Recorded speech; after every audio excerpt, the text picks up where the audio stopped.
Bella regained consciousness as soon as the strong morning sun hit her eyes. He sat up with closed eyes. His head is very heavy. Slowly opening his eyes and looking around, he noticed that he was sleeping in Harry's room. He woke up when the sun came through the gap in the window curtain and hit his eyes. He thought for some time. As the words of the night slowly come to mind, panic fills Bella's mind. It was then that he noticed a lot of noise going on outside the room. As if there is a large gathering of people at home, Bella's heart trembled with an unknown fear. But has something happened to his father? Has that jinn done any harm to his father? His hands and feet get cold just thinking about it. He quickly got off the bed and got up to go out. Harry entered the room by pushing the door. Seeing her father standing in front of her in a healthy body, Bella regained life in her body. Excited, he approached his father and patted his body and said, "Dad, are you okay? Nothing happened to you? She didn't hurt you? You know how scared I was when I didn't see you again?" Saying the words in a row, Bella looked at Harry. But there is no movement in him. He stood quiet, glanced at Bella. Bella was about to say something without getting any answer from her father. Harry stopped her before she said, "Good of you to get up. Can you hear the noise outside? Your wedding is going on outside. You hurry up and get ready.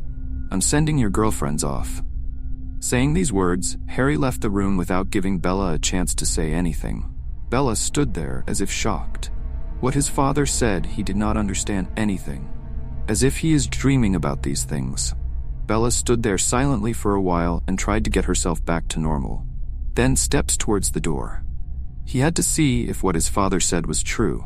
But before she could go out, her friends entered the room. He surrounded him and started asking questions in private. "Since when did you say holy so selfishly? Such a big news and we didn't know. You are going to sit in the wedding hall with your crush. If Uncle didn't call and tell you this morning, none of us would have known. This way you will sit on the wedding hall." "No. Did you leave your girlfriends because you left college?" Jenny stopped saying the words in one breath. His mood is very bad. Not only her alone, but Jenny as well as Amelia and It are in the same situation. All three are very angry with Bella. Even though they are Bella's best friends, why didn't Bella tell them about her marriage? But Bella doesn't have time to care about that now. Thousands of questions are running in his head now. He had to go out and see what was going on. Without answering their questions, he stepped outside. At that time, 3 girlfriends took her hand and took her on the bed. Then they also sat around him. Amelia angrily says, "What did you do to that kid, huh? Leaving us alone in the middle of the room. Where are you running away like this, without answering any questions? I will answer all our questions today and then go out. What did you think? Are we after you?" Now Bella looked back at them. After looking at the 3 girlfriends for a while, she started crying. Bella is crying uncontrollably. Seeing her suddenly crying like this, the 3 girlfriends were shocked. Can't understand why Bella is suddenly crying like that. Yet the 3 of them hugged him and patted him on the head and asked him, "Tell me what happened. Why are you crying like this? Please don't get upset with us. We were just joking." Without giving any answer to their words, he began to cry and said, "I can't get married. Please make my father understand that he should not do the marriage ceremony. Who has decided to marry me? I don't want to get married. It is not possible for me to marry anyone. Please do something to stop my marriage." Saying these words, Bella started crying in front of her 3 friends. Hearing her talk and seeing her crying like this, the 3 girlfriends were shocked. They don't know what to do. Heidi said from the middle, "Bella, what are you talking about? You don't know who you are married to. You are married to Idris, sir, whom you used to love. But why are you saying this now?" Bella doesn't care about their words. He is acting like a madman. He has to stop this marriage anyway. Otherwise, that jinn will destroy everything. This fear is eating Bella from inside. She got up from her friends and hurried out the door. The 3 girlfriends looked at him in shock. It is as if nothing enters their heads. Bella went out to look for her father. The house is full of people. Everyone is busy with work. Many people are looking at Bella with strange eyes. He did not care about that and started looking for his father. He must stop this marriage at any cost. He came out of the house and reached the gate. As soon as he went out of the gate, he saw a black car coming and standing in front of the gate. After a while, Idris got out of the car after opening the car door. A smile on his face, wearing black sweatpants, black sunglasses. He looks very handsome. Seeing Bella standing outside the gate, Idris took off his sunglasses. Then came in front of Bella and said with furrowed brows, "Were you waiting for me, Miss Bella? I couldn't imagine so much change in one day." Without replying to his words, Bella quickly moved away from there and stepped forward to enter the house. Then Idris grabbed her hand. Then he turned her towards him and said with a slight frown, "Why are you running away again when you were waiting for me?" "You are wrong, I wasn't waiting for you. I came here looking for father, but I can't find him here either. And you will not find it, because now he is busy trying to force our marriage. Actually, my father is not in the country. He is now out of the country, and I don't have any relatives or relatives here. So all my wedding work and in Juligwa, my father-in-law has to handle all your work alone. So he is a bit busy. If you need anything, you can tell me." In response to his words, Bella thought of something. Then he quickly got excited and said, "Okay, I tell you, please don't do this marriage, Leo. If you want, I will marry you with a good girl. But please don't marry me. I can't marry you. Why can't I marry you? I will not marry. Please tell my father not to marry you." Leo smiled crookedly after hearing his words. Then he began to say in a regretful tone, "That is not possible, Miss Bella. You are not getting married to anyone else. And no, I am getting married to someone else. Today I am getting married to you again in this house. I have brought all the wedding items. I have to arrange to bring them inside. You go inside and don't stand outside for too long. I don't want my wife to be outside." Saying this, Jenny, Amelia, and Lila came and surrounded them. All three have mischievous smiles on their faces. They mischievously said, "So let me tell you where our Ava madam ran away from us like this." But she didn't understand that she was busy romancing the future groom. She was crying so much all this time saying that she will not marry or marry. And now she left us and went to brother-in-law's house. You're making love alone, but it's not right.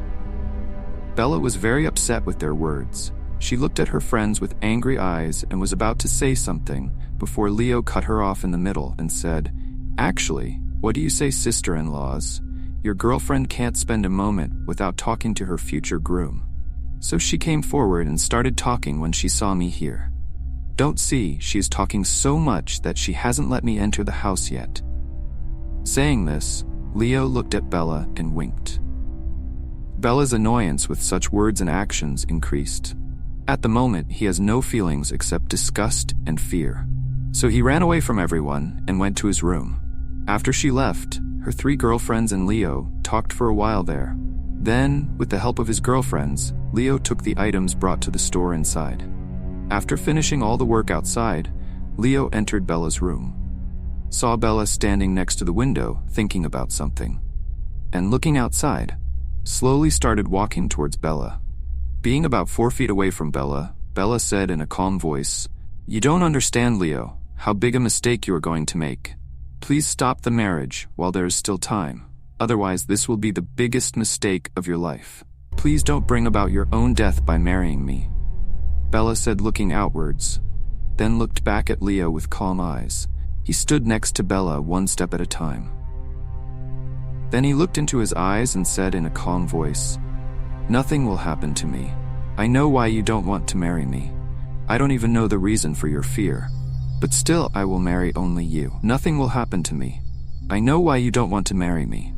I don't even know the reason for your fear. But still, I will marry only you. So don't think so much and marry me like sweet girl. I am going now. Time is up. I will come to take you as a wife." After saying these words, Leo walked out of the room. Bella watches him leave. It's as if he doesn't even understand Leo's words. Why does it seem like every word of Leo is shrouded in mystery? But Bella does not know what that secret is. But he noticed one thing. After regaining consciousness, he didn't see any existence of Jinn around for once. But is the Jinn gone? Will not harm him? Bella couldn't stop her marriage, despite her efforts. Giving in to his father's insistence, he had to get married. When she found her father and said she won't do the marriage, Her father said in one word, if she doesn't marry, she will see her father's dead face. She agreed to the marriage, but she was very afraid that she would leave Idris. If she had to lose her husband, there would be no one else in the world. After all the wedding work is done well, now it's time for farewell. While leaving, Bella looked around for Jinn. Why does he repeatedly feel that the Jinn is somewhere around him, looking at them angrily, but Bella doesn't see anyone around. Bella gets into the car with Leo, saying goodbye to her father and girlfriend. After getting into the car, he suddenly noticed the roof of the house. There stood the monstrous figure, breathing heavily. He is trembling with anger. Flames are coming out of his eyes. Seeing Jinn standing in such a terrible form, Bella trembled with fear. The mind fills with fear of the unknown. He quickly grabbed one of Leo's hands. Idris looked at him in surprise. Looking into his eyes, he saw that he was gazing out in horror. Leo also looks at it with a bit of confusion, but there is nothing in his eyes. He took Bella's hand in both of his and looked at her calmly and said, "Bella, are you okay? Why are you looking outside like that? Do you feel sick?" Leo's words break Bella's meditation. He looked away from the outside and glanced at Leo. Then he lowered his head and let go of her hand and said in a serious voice, "I'm fine." Leo does not say anything else in response to his words. Bella sat quietly looking outside. The house of Leo is 2-storied, but a huge house covering a lot of space.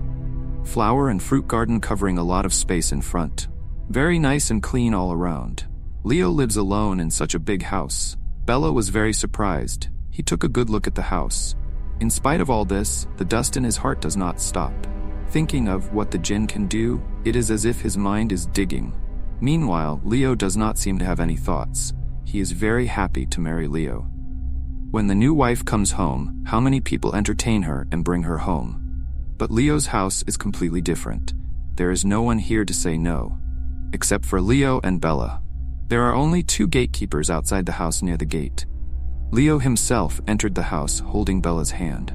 Then he went straight to the living room. Asking him to sit on the bed, he himself left the room. Sitting on the bed, Bella looked around the room. Decorate the room beautifully with flowers. It is as if Bella has come to a flower kingdom. All around are flowers and flowers. The whole room is intoxicated with the sweet smell of flowers. Seeing so many flowers around, Bella forgot about Jinn for a while. He likes flowers very much, so seeing so many flowers together makes his mind dance with joy. He got off the bed and looked around. Bella touches every flower and smiles on her face. Then suddenly, the lights in the middle of the room started to flash and go out. Bella's mind suddenly filled with unknown fear. He went to a corner of the room and stood. Suddenly, that terrible figure appeared in front of him. The Jinn looks 10 times more terrible today than the other day. Seeing Jinn, Bella's heart trembled with fear. He steps forward to run away. Then the form of the Jinn rushed to him with the speed of a storm and threw him in the air and threw him on the bed. A storm is created in the whole room. The whole room was shattered. The flowers are scattered on the surrounding floor. Bella felt a lot of pain after falling on the bed. As he tried to sit up, the Jinn jumped on him. His hands and feet become numb from all around. He doesn't have the power to move, talk, or move. Now the Jinn gets up to take off Bella's clothes. Bella closed her eyes in unbearable pain. Tears began to flow from his eyes. He realizes that today may be the last day of his life. This genie is going to beat him badly. Suddenly, he noticed that everything in the room became quiet. He can move his arms and legs. Bella slowly opens her eyes. His body is in great pain. He now sat up and looked around and was very surprised. Because the whole room is arranged and tidy as before, as if nothing had happened. But Bella fully believes that what has happened now is not a dream, it is real. But how is everything like before in such a long time? Looking at himself, he himself is quite neat and tidy. Nothing happened to him. But Bella's mind started to have a question. He hasn't slept yet. He was awake all the time. So how can these dreams be? Just then Leo entered the room looking at the sound of the door opening. Bella ran without thinking and hugged him from behind. Leo had 2 glasses of milk in his hand. Bella suddenly caught it like this and the glasses of milk fell down from her hands. They are broken. Leo turned to him, quite surprised. Bringing him to his face and placing his hands on both cheeks, he said in a calm voice, "What happened, Bella? Why do you feel so hyper? Are you scared of something?" Bella doesn't answer. Pulling himself away from him, he took a few steps back and bowed his head. Leo smiles at his actions, 2 steps closer to him, and held his face up with his hand on his muzzle. Leo opens his mouth to say something, then Bella sees the figure standing right behind Leo, panting in anger. Bella screamed and hugged Leo tightly. Immediately, the figure vanishes into thin air. Leo is shocked by Bella's actions. He calms himself down and pats Bella's head gently and mischievously says, "I thought my life would become vegetarian after marrying you. Because all my life I will have to romance alone. You will never romance again. But now I see you are 5 steps ahead of me. I haven't done anything yet, but you see the opportunity. If you hug me twice like this, my wife looks very romantic." Bella was quite ashamed of Leo's words. She quickly prepared to pull away from Idris. But Idris held her tighter and whispered in her ear, "Why do you want to run away again when you caught it? Don't stay like this, wife." As he spoke the words, he felt himself getting wet near his shoulders. Bella is crying profusely. He quickly took her off of her and stood in front of her. He saw that his eyes were covered with eyeliner from crying. Leo gently wiped his eyes and said in a calm voice, "Why are you crying, Bella? Do you remember your father very much? Please don't cry like this. I can't bear your tears." In response to his words, Bella pulled herself away from him and stood a few steps back. Looking at him with stern eyes, he said in an angry voice, "Why did you marry me even though I repeatedly rejected you? You can't even think. What a big mistake you made by marrying me." In response to her words, Leo grabbed her hand and mixed it with his own, then gritted his teeth and whispered in his ear in an angry voice, "Bella, I know why you keep saying this, but you may not know that I married you with so much interest, knowing everything about you. Nothing is unknown to me, and not only me but what you are hiding from everyone. Your father also knows very well. You can call your father and ask." Bella was very surprised by Leo's words. She looked at him with wide eyes and asked a small question. "You mean you know everything? It means that you are hiding from us the bad jinn. We know that. I didn't know before, but your father told me everything yesterday, when you were unconscious, and after knowing these things, my interest in you has doubled. So within a day, I arranged all the wedding arrangements and married you like this." Why did Leo do this even though you knew everything? Why did you bring your own danger? Because I don't believe these stories of jinn and ghosts. These are only fictional stories and not in reality. How can you believe these things as a girl of tomorrow? We'll continue. What is going to happen with Bella? The jinn will not let him go so easily. Let me know what you think in the comment section. Thank you.